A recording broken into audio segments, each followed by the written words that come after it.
Hi, this is Chris Favre, the Web Content Manager for CFE Media and Technology.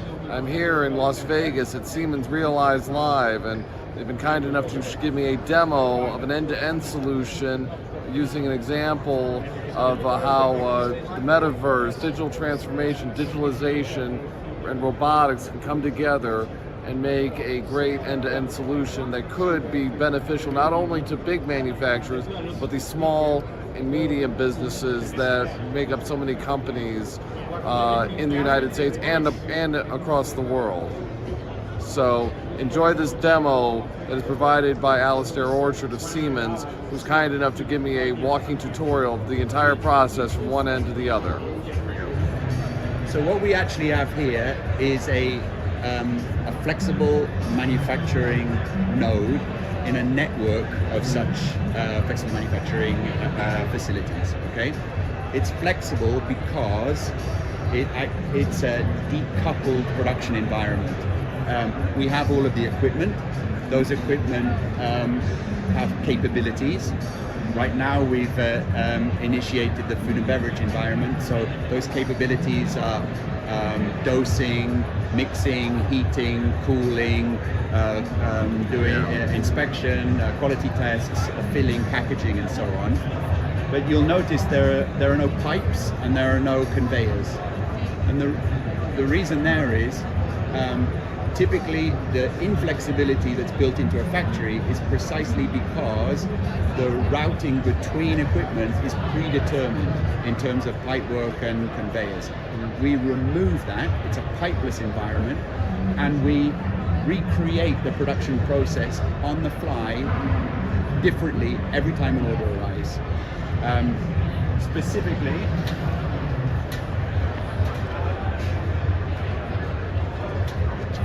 in this case, food and beverage, we have a mixer on the back of an AGV, and the AGV drives the mixer through the facility, visiting the different pieces of equipment in order to access those capabilities. Right.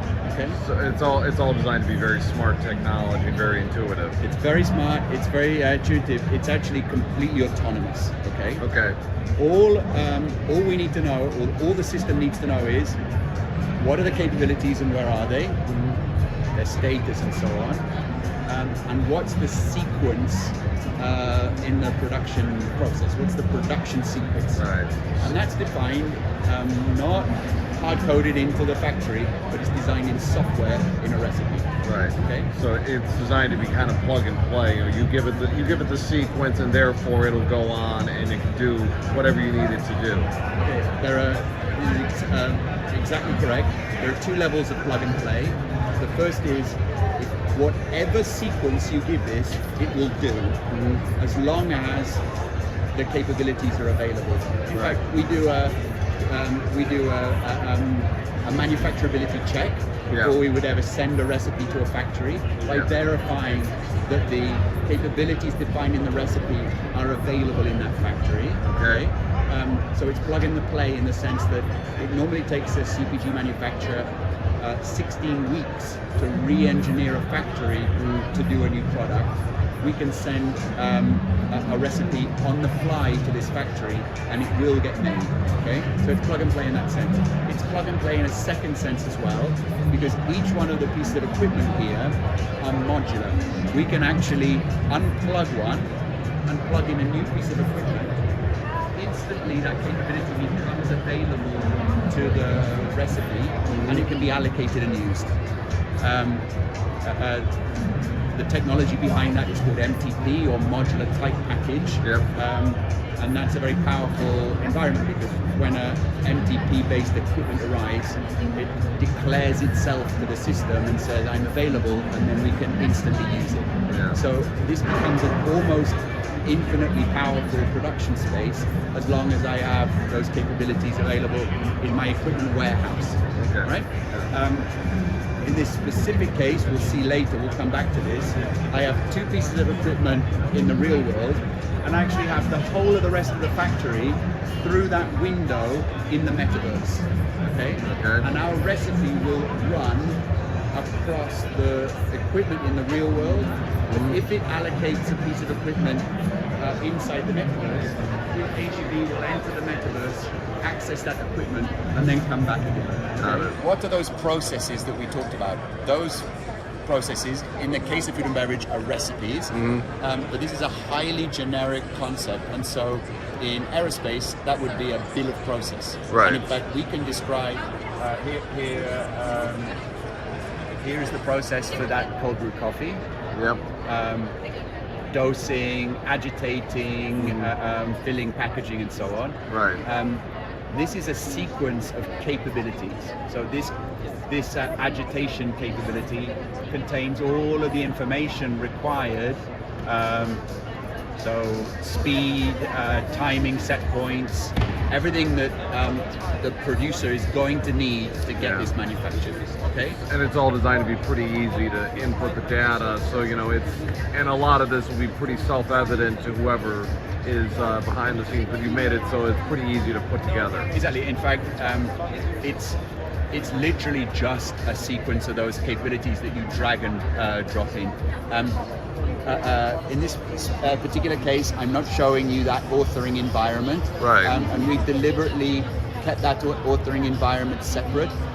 If you're using Teamcenter or Teamcenter X with EasyPlan, then there's a native integration there.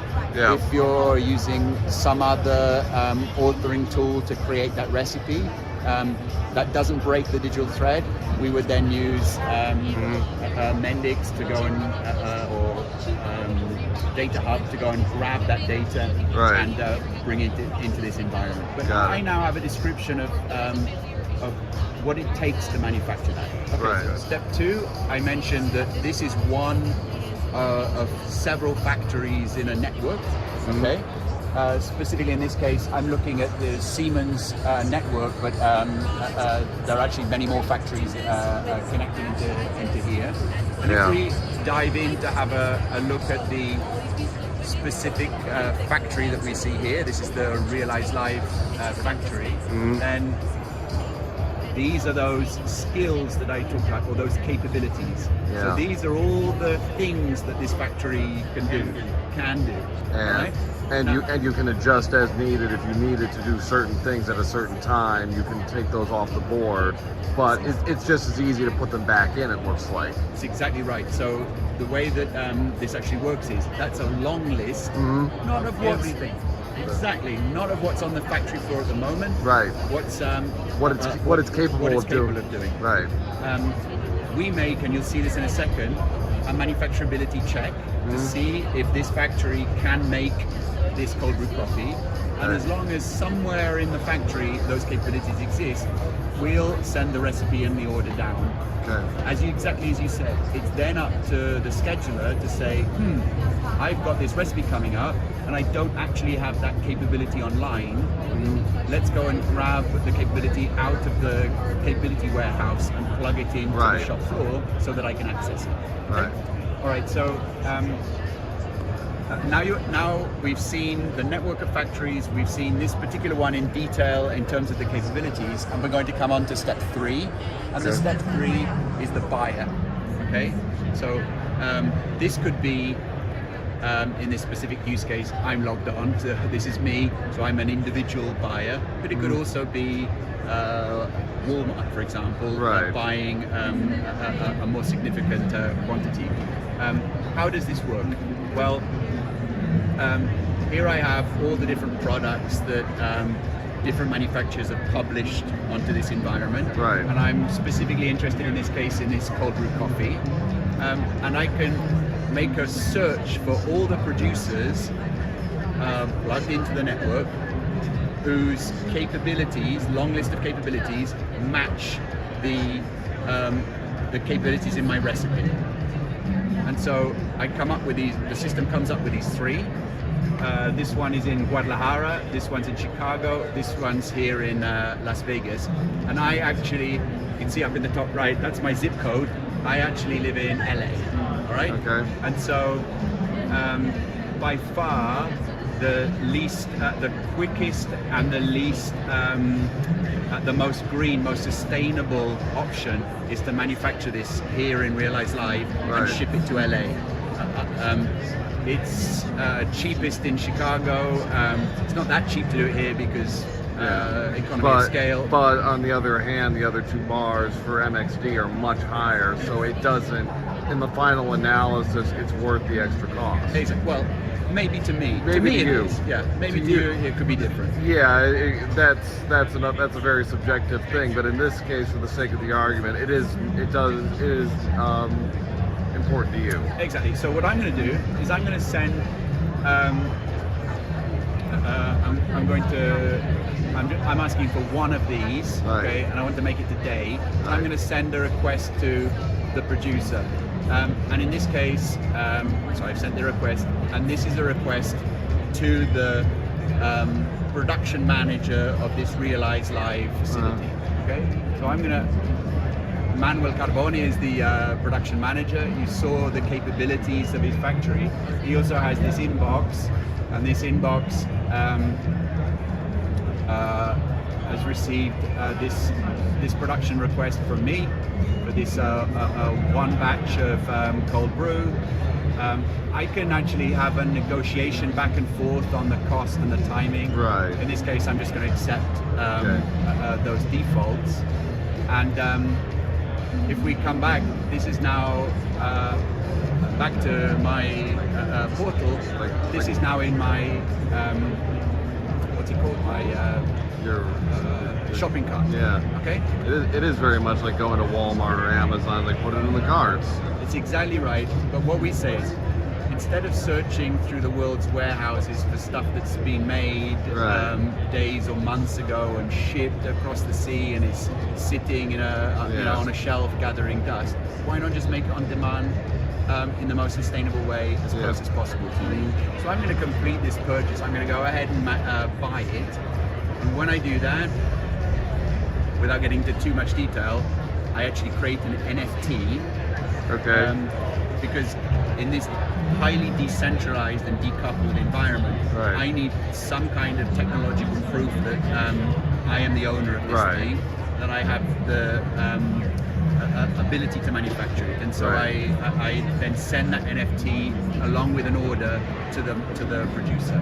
So if we go back to Manuel Carbone again and have a look in his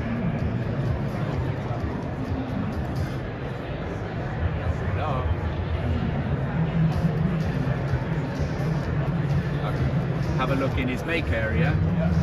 We now have this cold brew coffee that came from me, and I'm going to send this down to the production facility. And that has now connected three completely decoupled players. The creator of the design, the buyer, and this particular production facility that may have never manufactured this before, but now has downloaded and decrypted on the Industrial Edge device that we'll go have a look, all the manufacturing instructions required to produce this according to spec. This piece of equipment, which is preparing the bucket and placing the bucket on the AGV. Okay, so that's the first step in the recipe. Remember I told you, it's the recipe that drives the entire production process.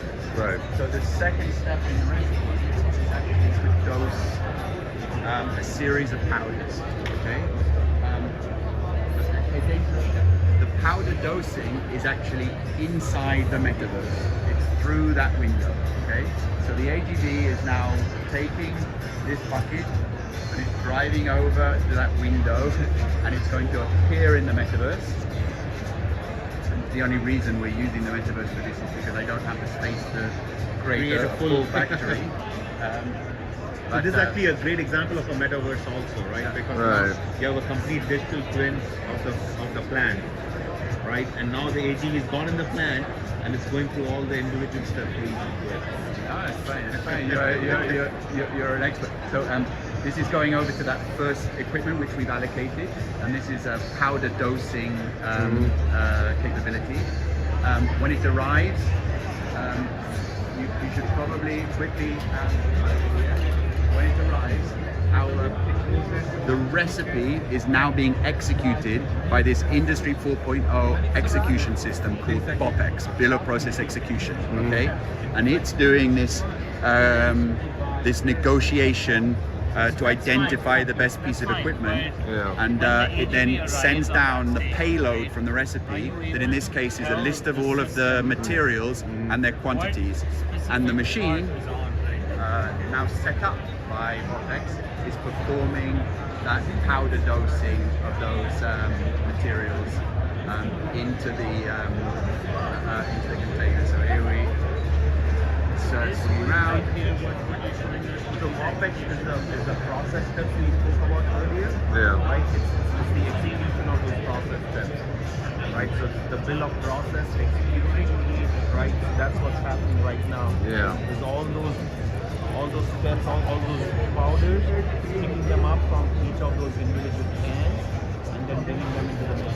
Got it. We can't see it. It's slightly off big, but there's a weighing system over on the left, and it's weighing out all of the individual powders into a bucket, and then it's going to pour that bucket into the main bucket. By the way, once that's completed, the second step in the recipe is dosing milk, which is not done here. So it's going to allocate, it's going to identify and allocate the next piece of equipment, and then ask the AGV to travel to that next piece of equipment where it will receive the milk. Right. And so when we talked about plug and play before, at the level of the recipe, this is really important. Maybe this sequence has never been executed ever in this factory, but it's now producing on demand. There you are, it's pouring the final results into the mixer, and once that's completed, our recipe will complete. Sorry, our recipe step will complete. This will go green. We'll look for the next piece of equipment. It's a bit slow with this capability. There we are, it's completed.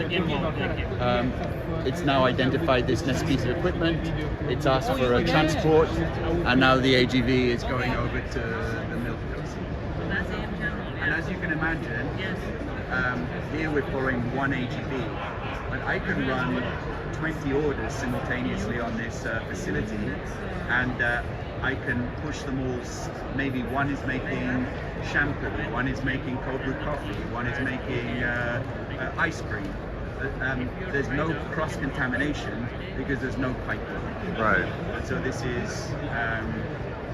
this allows a factory like this not only to make anything, but to make it simultaneously. We think that it'll have a profound effect on manufacturing. This is a completely new approach. And today, CPG companies build mega factories, centralized locations, and generate huge quantities of CO2, trucking their stuff to point of need. Right. Why not just distribute that manufacturing so that it can be manufactured on demand?